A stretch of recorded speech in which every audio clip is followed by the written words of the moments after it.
Welcome to MAJC.ai, the operating system for hospitality. At MAJC, we know an operating system is more than just software and systems. It's about people, because hospitality is nothing without them. So supporting the hospitality community is our number one goal. I think there needs to be more of a support system. Like, you have to love this business and you have to love every aspect of it, including sharing tribal knowledge on what is successful and also tribal knowledge of what is a failure. Founded by lifelong experts, we're building the place where everyone in hospitality, from seasoned pros to first-timers, can gather, share, and grow together. Plus, we're crafting scalable tools and AI-supported software to boost your business. Dive into our vibrant community platform packed with meaningful conversations and robust tools and templates designed just for you. Need more? Our custom software solutions have got you covered. From recruiting and staffing to digital playbooks and dashboards, we're working on building a unique hub of resources unlike any other. MAJC is your single point of origin for important conversations, accessible tools, valuable insights, and more. Join us at MAJC.ai. The evolution of hospitality is here. I want this next generation, when they go out to eat, if they trying to decide if they want pizza or Chinese, or Native American, we just need to be on the list. We really wanted the restaurant itself to be a tool for what we do. And so for us, the restaurant is our job creation, because we can maintain 100 employees at that one location. And because we're successful, we're moving a ton of money directly towards Indigenous producers that we've chosen to highlight. Chef Sean Sherman, a member of the Oglala Lakota tribe, grew up on the Pine Ridge Reservation in South Dakota. He has become a leading advocate for Indigenous food sovereignty, focusing on revitalizing, promoting traditional Native foods. In 2015, in an effort to make Indigenous foods more accessible, he founded the nonprofit NATIFS, North American Traditional Indigenous Food Systems, and the Indigenous Food Lab, a professional kitchen and training center in Minneapolis. Sean authored the award-winning The Sous Chef's Indigenous Kitchen in 2017 and opened Owami by the Sous Chef in 2021. Food has a lot of power, which is why I think chefs do have a lot of power when it comes down to how they can influence, and get people to think about things. And I've always known that one good restaurant can change an entire region, if not the mentality of many restaurants across the nation.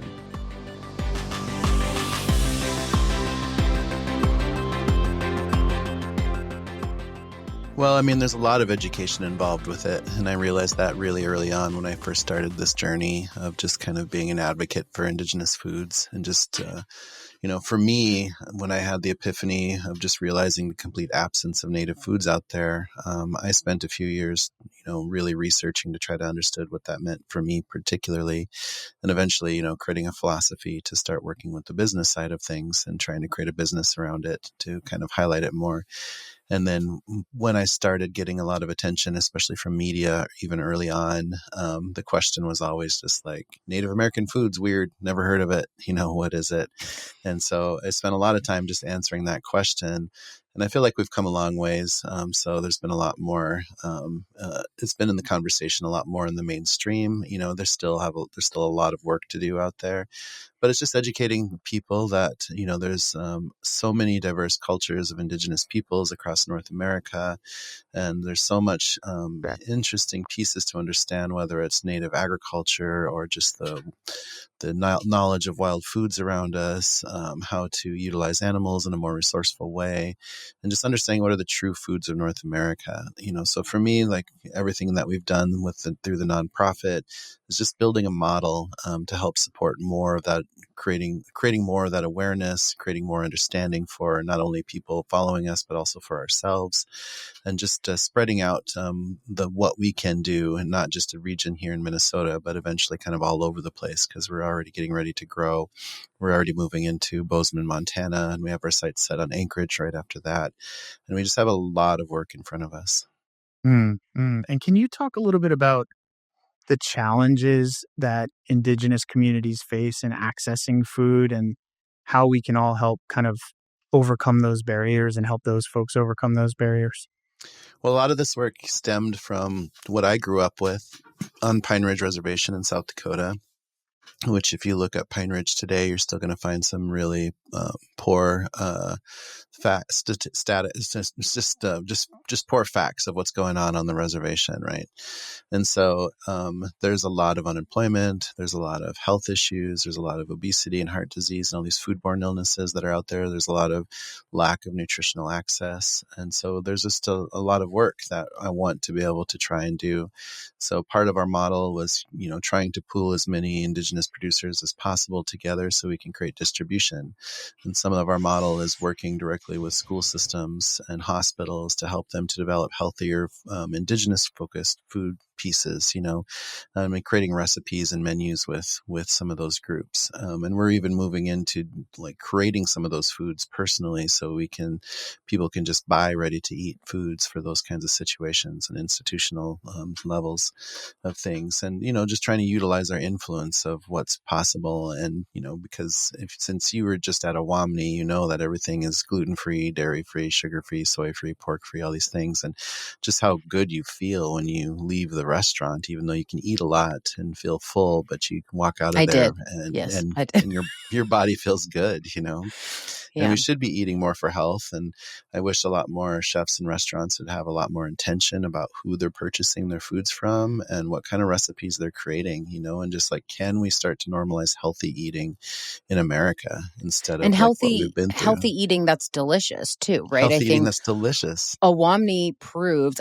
there are other places that prove this too, but Awamni is proof that healthful food can also be delicious, right? I think sometimes a lot of people think healthy food and they think salad, chicken, right? And that's just not at all what it has to be.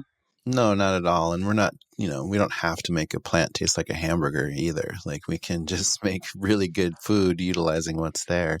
And, and so it's just, for us, Awamni was a statement, and it's a part of our nonprofit also, because we really wanted the restaurant itself to be a tool for what we do.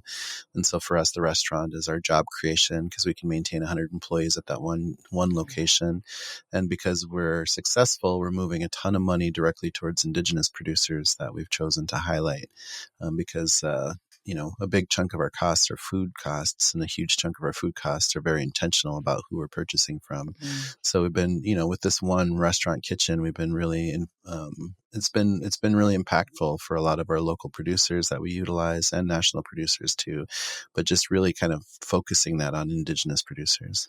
Obviously, so much of what you do is about education. And, I was fortunate enough to work with a young chef named Jesse Lawyer here in Vermont, who's a member of the Abenaki tribe. And he came and did a Indigenous dinner with me at my barn kitchen at my place. And I learned so much in those moments. I think I want to understand a little bit how you kind of break through that educational barrier, because there's so much there. There's a world that's undiscovered by so many people that I think is, so important to try and get people to understand. And it seems that there's a lot of mental blocks up about it, or just, folks that never even consider kind of that world of cuisine. How do you approach that with your customer base?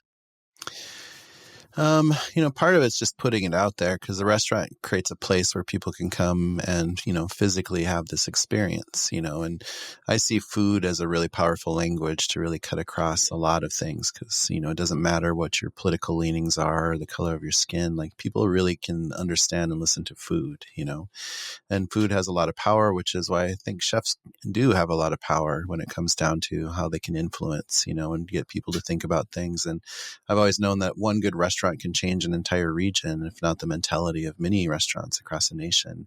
And so I just wanted to really try to be as intentional as possible with this. And, for me, it's always checking the ego too, because a lot of culinary projects are just kind of born from the ego of the chefs, which is because it's an art form also, but it wasn't that, this was something different. It was something completely, it's just something that needed to be out there, because we'd been for we've gotten for way too long of just allowing Indigenous peoples to be invisible. At the same time, just normalizing like all of this trauma that we had to go through with the assimilation efforts and all this dark history that we have with the United States government, and not talking about that and just pretending like it didn't happen, you know. And I think it's really important for us to truly understand the history of the land that we stand on, the struggles that the Indigenous peoples that had to go through, no matter where we may be, and just paths forward of how if we really take the time to listen and to understand all this amazing diverse Indigenous cultures, that we can find ways to help us as we go through some really big changes with water crisis and climate changes and all these other things that are looming in front of us and happening in real time, that again, like, we're not being smart about, we're not dealing with directly. You know, we just watch, you know, people in the political sphere argue about it, but what are we really doing to prepare ourselves for some massive changes? Mm. So I would love to talk a little bit about the Indigenous Food Lab. What is the goal of this lab? And is it mainly about training the next generation of Indigenous chefs? Is it about educating the public about Native foods? Both?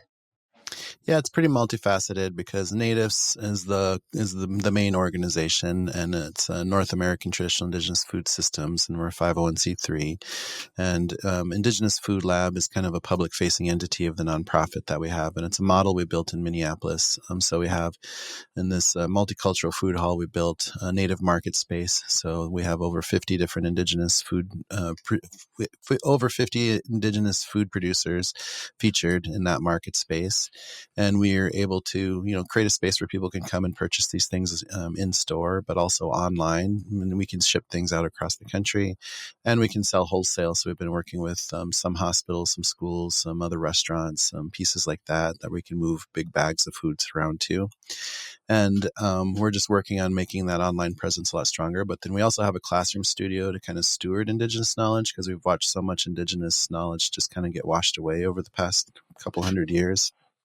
And we wanted to create a system to try to save as much as we could, and to, you know, just keep it moving and make it accessible. So video format seemed like the best thing. So we created a little studio kitchen just to create tons of videos.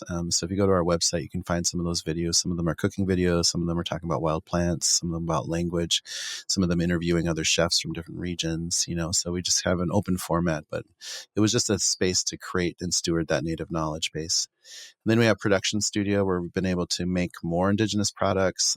So we make some products ourselves. We make like nixtamalize a lot of corn, make tortillas for the restaurant and the market space. But we've also done things like creating a native baby food, and utilizing native heirloom squash and things like that. And we're moving into doing this institutional food support, where we're going to be creating large format foods, because the goal was to create this kitchen as a space where people can come and train and learn, which we can always do because it's always active. But I found, as we were talking to a lot of schools in some of the tribal communities and some of the rural areas like around Minnesota, Wisconsin, South Dakota, that a lot of times there's a lot of turnover. They don't have a lot of resources to cook healthy food in general in some of those kitchens. The kitchens are kind of dilapidated, and that they're kind of stuck in the system of utilizing foods from Cisco's and Aramark's. So we decided to just like start making those foods instead, you know, as I wouldn't say instead, but on top of everything else that we do.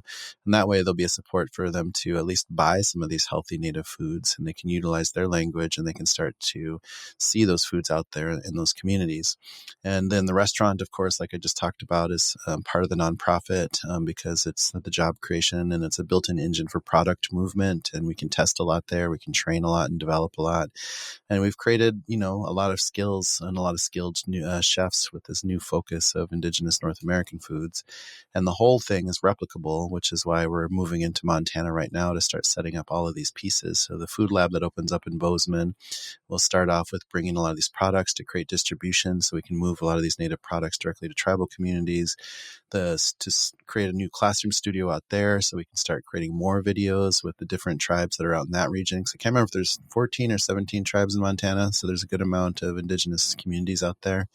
And then eventually we'll open up a restaurant space, which will create the jobs, move some of the food product, and be a big voice for people to understand that, and tapping into some of the tourism dollars that are out there too, to support some of that stuff, because there's a lot of tourism dollars out there.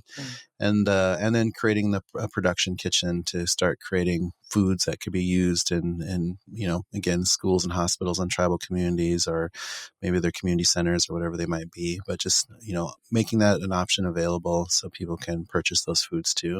And that's the same thing that we will be doing as we move into Anchorage shortly after Bozeman, and we have pinpoints all over the United States to be kind of next stops after that. And like, I really want to get down into South Dakota because that's where I was born. So I want to, set something up in Rapid City to be a regional center point there. But basically, we're just creating like hub and spoke models of support for more healthy Indigenous culinary kind of everywhere. And it's moving, we're moving really fast. So just trying to keep up with everything, because I'm executive director. So I oversee everybody and everything in the organization. So I've got 160 employees. We have a new restaurant opening up very soon. We have a new building we're moving into. We have the new space with the new state that we're moving into.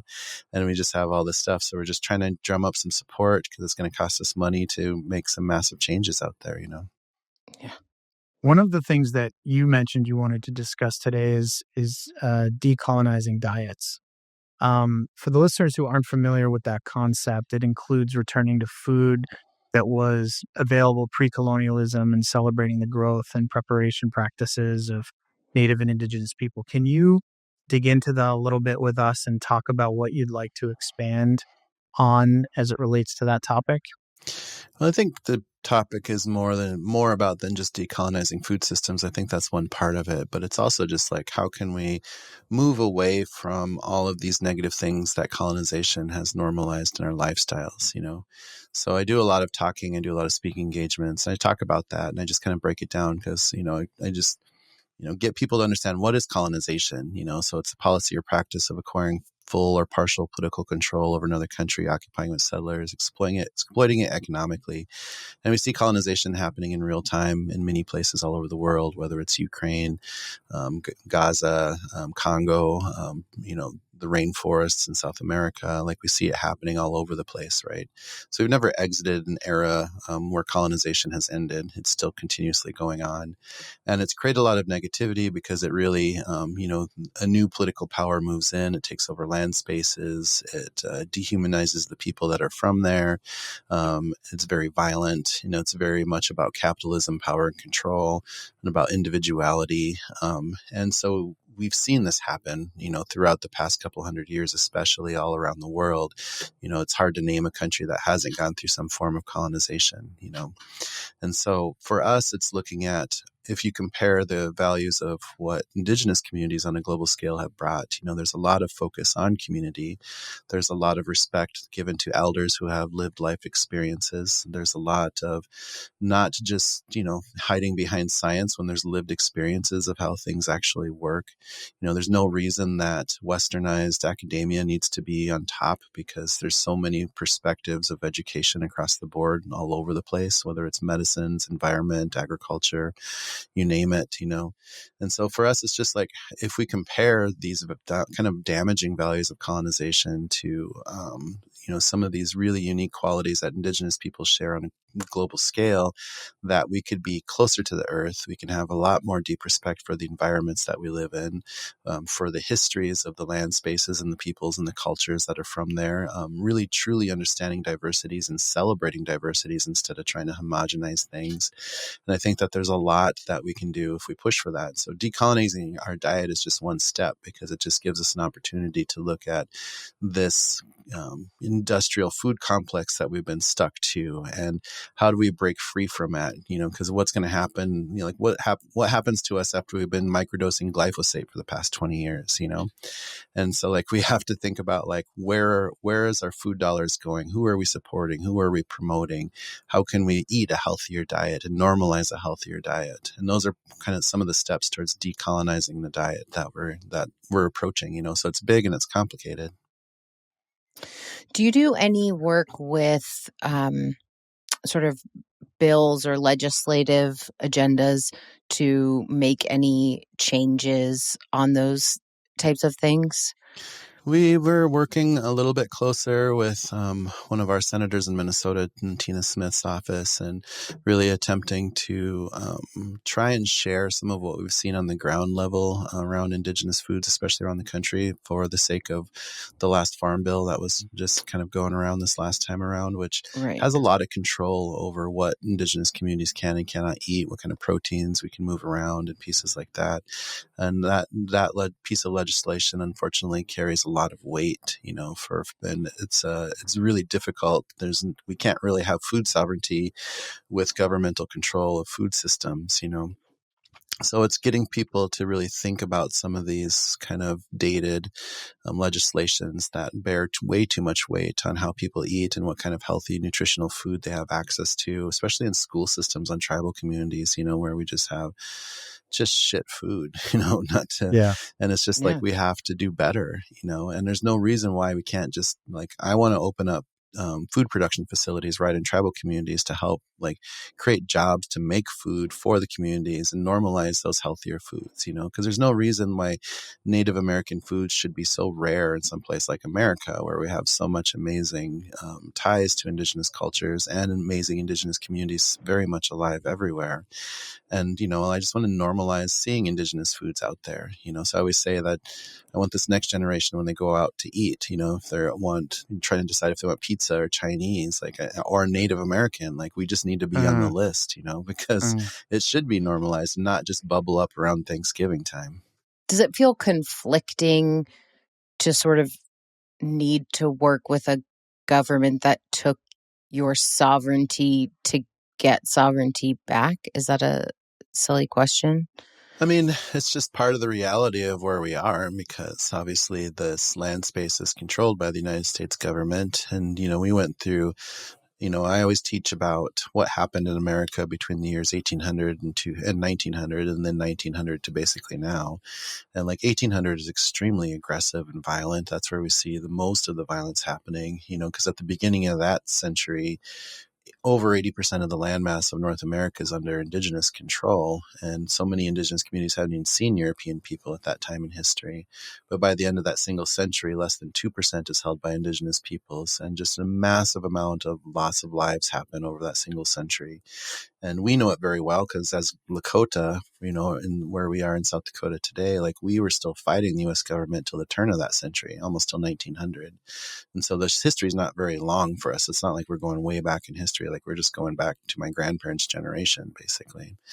And so the work that we're trying to do is just yes, there's a lot of wrongs the United States government has been doing. The government has never really been an ally for us, particularly. And the government's so mercurial. We don't even know what the political scene's going to be, sometimes not, I probably can't date ourselves right here, can I? Because this is coming out later. But, because literally in a week, we don't know what's going to happen at all. Right. Right. And so everything's going to change or could change. We don't know. And so for us, I chose to be very independent, but to really try to connect a lot of Indigenous communities together. And if we connect around food, I feel like we can be so much stronger, and we can have so much of a louder voice and a bigger voice to be able to make those bigger changes, and we can have a lot more influence. But if we're just reliant on government, I just don't think that's the right way. I don't think that's ever helped anybody particularly, As you move kind of conceptually what it is that you're creating to new locations, like you mentioned, you're just going into Bozeman, Montana soon, and then Anchorage after that, and a list of, host locations after that. What are some of the biggest challenges that you're seeing in kind of, I guess, coming into these new communities to set up shop and deliver these experiences and these values to tribal communities?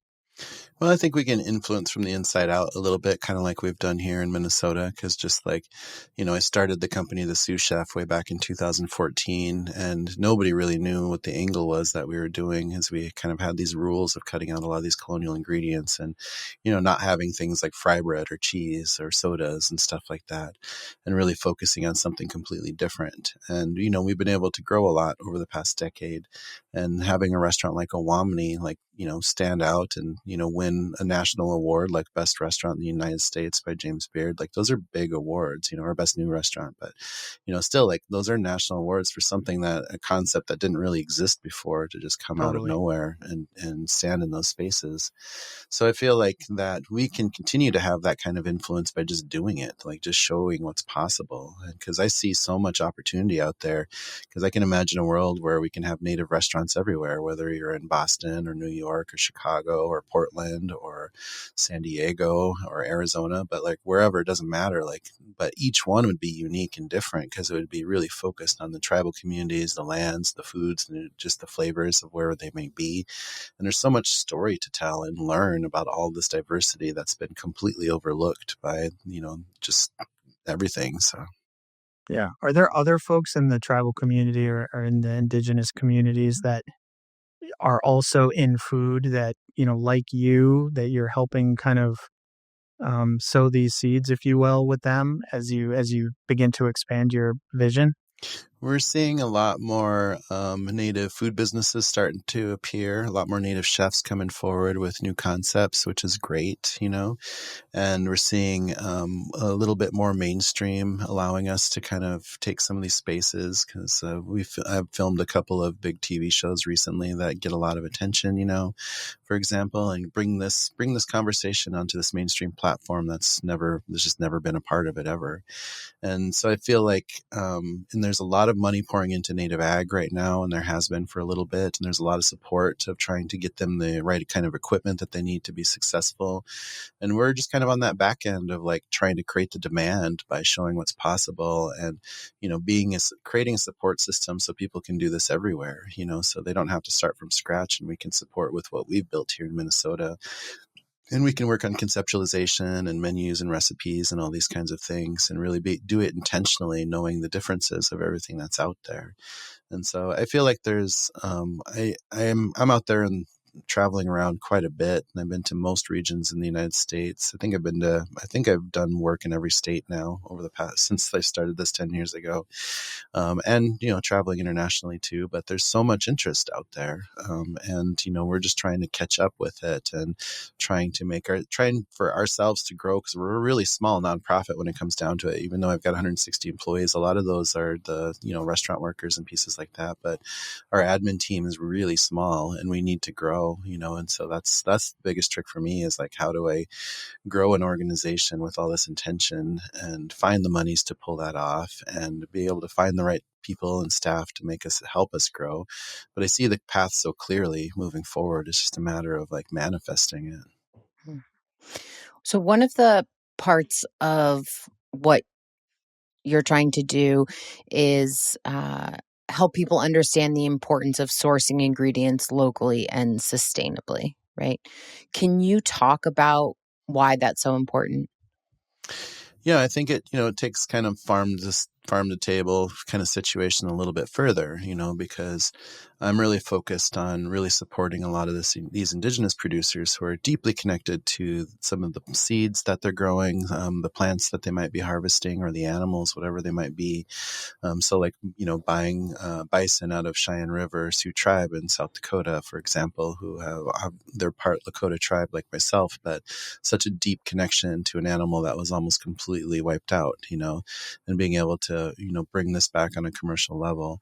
Or some of the fish from the Great Lakes in Minnesota and Lake Superior in Wisconsin, or all this amazing wild rice that's really unique to the Minnesota region, and it's so different than what people experience when they go to a grocery store and buy some California black rice. It's a completely different situation. And so I think there's so much opportunity for us as Indigenous peoples to be able to get this out there. And I totally forgot what the start of the question was. I would like people to understand the importance of sourcing ingredients locally and sustainably, because I think those are sort of hot button words. We say like buy local, buy sustainable, but I would like to talk about it also in restaurants, right? Mm-hmm. So when we're talking about sourcing big, when schools are sourcing foods, or in hospitals or restaurants are sourcing these sort of big places that are big buyers, I would just love to talk about the bigger impact that those decisions might have. Yeah, I mean, I think, again, like we should be supporting our local community as much as possible. And why not support a lot of the BIPOC producers that are out there too, who have had a much harder time? Because a lot of times you have these big farms with organic labels that can afford it. And it's just, they've done an opposite effect, with this big push for organics. Like it's just made food kind of healthy, fresh food almost inaccessible to people if they don't have that much money because of those labels. And so, but there's a lot of people around us locally that practice organic and they just can't afford to get that title particularly. But if you know your producers and your growers and you trust them, there's something there with that. And for us, because of our focus on Indigenous, we wanted to feature Indigenous producers first, but our tier goes from local, regional Indigenous first, national Indigenous second, and then we promote BIPOC local after that, and just local allies nearby us around that after that too. And then organics at the bottom of our list. And so I feel like we should be really focused on supporting these things, because I feel like, I've been a chef for quite a long time. I was around during the bistro phases of the 90s where everybody's got all these imported ingredients coming in from everywhere, and everybody's menu is just saffron, truffle, gold leaf, caviar, or something, it's just all the keywords, right? And we're so far past that now. We should be, at least. I still cross over that sometimes. Whenever I see balsamic glaze on the menu, I'm like, oh, we just went back in time to the 90s again. But anyways, I feel like we should really be focused on where we are, and let's make food products with what we have around us, and let's learn about all this amazing indigenous ingredients and nutrition and flavor that's around us that's completely ignored by the Western diet. So all these amazing trees and plants and tubers and wildflowers and herbs and seasonings and all these things that are nearby us that should be on our menus, and we never see them. And so when we started using simple things like white cedar or something here from Minnesota, or balsam fir, I'd have some of my chef friends be like, hey, where can I get some white cedar? This is well, you have to go outside. So you just have to, it's Go to well, the what do they woods. look like? Yeah. It's I mean, there's an education there, and it's we've just ignored that, because if it's not coming from Whole Foods, then people don't know what to do about it. Right. Yeah. I'd love to kind of follow up that by just getting a little bit more granular, because it feels like so many restaurant owners and operators struggle to really find time to dedicate to making more sustainable and ethical food choices. But those are obviously vitally important choices. So what are some simple, practical ways that kitchens can implement change? I think that it is just rethinking, because if we're just making all of these foods and we're just using Cisco products solely, not to pick on Cisco, but it's just they're an example of these, this giant corporation that's just, cutting out so much local food ability, so because it makes it too easy for people, and it makes it seem like a hassle to even reach out, and it can be a hassle, because when you have 50 different people that you're ordering from, it's a big work. It's a big job to keep up with that, but it's worth it to be able to bring these foods in, to know exactly where your food dollars are going. And I think we should be really thoughtful as in chefs and restaurateurs about, let's all normalize healthy eating, because we've all seen people. If we grew up in America, we have family, we know people with diabetes, we know people that have all sorts of health issues, and a lot of it's food borne, a lot of people struggling with weight or whatever it might be. And that's because we just live such unhealthy lifestyles. It's been way too normalized. We watch all these TV shows, and it's just all this junk food that's just being pushed in our faces constantly. And we need to hit a turning point where we start to really focus on healthy foods and really supporting local producers and making food taste like where we are. And I feel like that's what people really need to think about, so it's one, I don't know. I feel like there's just a lot of work, and it's a tough mold to break, because we love food. I love to go out and eat, and I'll try all sorts of stuff out there. But I'm always, really pleased when I find people who are doing some of this intentionality, who are working hard to make sure that people understand that the products that they have are important, that there's stories behind them, and that by supporting that restaurant, you're supporting all these other people that are supported. That's a part of that whole ecosystem, and that's how we should be looking at it. Because otherwise, if we're just, supporting a restaurant that gets everything from a Cisco, then what are we really doing? So, one of the things that we talk about sort of in general with MAJC is about being able to have a profitable restaurant, right? Because if you're unable to make some profit at a Wamni, for example, then the 100 employees or the 160 employees that work for you no longer have jobs, right? So we have to make enough money to like keep the doors open. And I think a lot of people possibly buy from places like Cisco because of the prices. And correct me if I'm wrong, right, Matt? Is that sort of, the ease and prices. So how can businesses still make a profit while hiring 50 producers who are local, right? So is it that we're hoping that people are willing to pay a bit more because they know the intentionality of the restaurant and they support that, and they're going knowing that we're going to pay a little bit more, but that's okay because we support what this restaurant is doing? I just want to understand from a business perspective how people can make this work. Ideally, because I mean, restaurants are a tricky and really awful business to get into, and like here, because we've normalized this business model where you have such a thin, net that if you're lucky, that you get, and the rising costs, especially after the pandemic, of all of our staff and everything like that, and having to, because like I started paying employees $15 an hour way back in 2014, just because I was small and I wanted to be intentional about it, just make it part of the model that we built, but after pandemic, like, the line cooks are making like $27, $28, $30 an hour, depending on what they are, because we had to make costs. And, like I've done a lot of food relief with the work that we've done too, because like post pandemic, especially right after George Floyd, which happened right around us in Minneapolis, and literally on the street that we're on, and just, like his murder was just a few blocks from our location, but that impacted us greatly too. And we were just trying to support our local scene because so much destruction had happened, and we were doing 10,000 meals a week during those time periods right before we opened up the restaurant in Wamni. And the problem with restaurants is that they're not food relief. You can't do a food relief situation with restaurants because restaurants are a privilege. Like if you don't have money, then restaurants really aren't your answer, and that's the reality of it. So people have to realize that restaurants are there to make you fat and happy. Like restaurants are providing a service because, especially very intentional restaurants, because you're seeing the vision from the people who have created the restaurant and, the intentionality of the food or the culture that they might be promoting.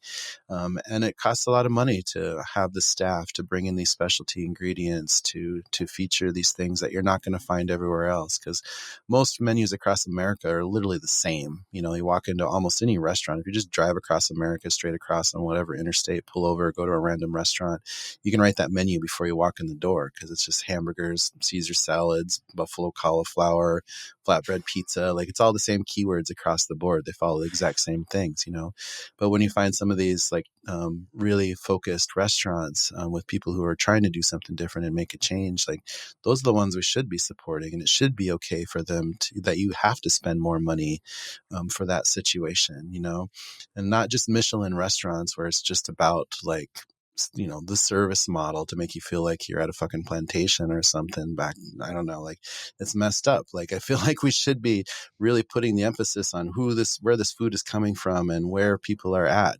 And I just feel like there's so much, there's still so much privilege steeped into restaurants across the board that we don't even see sometimes. And I just want us to really kind of focus a little bit on how can we break some of those models a little bit? How can we realize that restaurants should cost us money? A hamburger really should be $50 if it's done right and intentional, and every single piece has a story behind where it's coming from, and we shouldn't just be creating restaurants to cater to people's like wealth. I just don't think that's the answer. Yeah. I was talking with an operator not too long ago who's getting ready to launch a new project, and they said that their partner stopped them kind of before, they got too far down the process and said, wait a minute, our first objective is to make sure that we answer the question, does the world actually need another restaurant? I know. And I think it's so true, Yeah, because when I started talking to the IRS about getting my 501c3, and I had written in a restaurant as part of the nonprofit, they said everything looks cool with this application except for the restaurant. You're not going to be able to have a restaurant as a nonprofit. I was like, why? And they're like, because restaurants make too much money. I was like, bullshit. They do not. Like every restaurant should What be a restaurant are you nonprofit, talking literally. about? Yeah. But I was like, restaurants are a place that can do a lot of good because we can show what's possible by being intentional with our purchasing. We can create a lot of jobs because on-the-job training is so valuable, because a lot of these, like we have over 70% staff identifying as Indigenous, and a lot of them grew up on reservations like me. So a lot of them can't afford to go to culinary school like I couldn't growing up, but we're building a lot of skills just with what we're doing, so it's a live on-the-job training situation, and we're developing a lot of new skills for a whole new way of looking at American foods, and some of these young chefs are going to go on to have their own restaurants or to work for their own communities and have these skills that they've learned to continue to build health and culture into everything that they do. So tell us a little bit about the new restaurant that you're opening in Bozeman. That one's still a little bit down the road, so I don't have Okay. any specifics, but I'm working on a concept here in Minneapolis right now. It's okay. not You said completely, new restaurant, and exactly. I assumed it was Bozeman. Okay. Yeah, so I have one that'll most likely be here in Minneapolis very soon. But okay. getting Can to you the tell us final about that? deals, so I'm just working on the very give us final. Some details. Give us some details. I can't say too much right now, unfortunately. Okay. Yeah, but it's fun. It's exciting. It's a different concept than a Womni. It's a little bit lower price concept, but we'll be able to move a lot more food through it. And I think it's a little bit more. I think it's a concept that I could use in more places too. And so I'm excited about it. But we'll see what happens. Cool. Well, so I'm just getting the very final end of this building purchase, and as long as this goes through, then I can start to talk about. We'll the new circle back. concept. We'll circle back with you. Yeah, can do. Awesome. Because we'll know literally in the next couple of weeks. I've been working on this for 4 months, and I have the financial plan in front of me of how to get through and purchase this building, and I have the concept of the menu ready to roll out, and I just have to make sure this is a final deal. Oh, it's palpable. It's palpable. I love it. It's almost there. It's almost there. It's just like, I don't know, like I had to come up with this massive amount of money out of nothing because, doing this from a nonprofit is like, all right, let's see what we can do. But it was the opportunity worth trying. What is the first thing you do when you wake up in the morning? Espresso. Are you a single shot guy or? I am. Yeah, I'm just. I became an espresso snob early on, and I can't help it. So I just have to have a good shot of espresso. Good for you. Sounds Matt good. drinks garbage coffee, and I give him a hard time for it. I don't. I guess my point with coffee is that I don't discriminate. There's moments when you're right. An espresso shot is called for, like first thing in the morning, and then sometimes in the afternoon, I just need a cup of something lukewarm from the gas station to get me through. I don't know. It's a terrible habit, but what are you going to do? Okay, the next one is on people. Who is the one person that you have hired that has helped transform your business?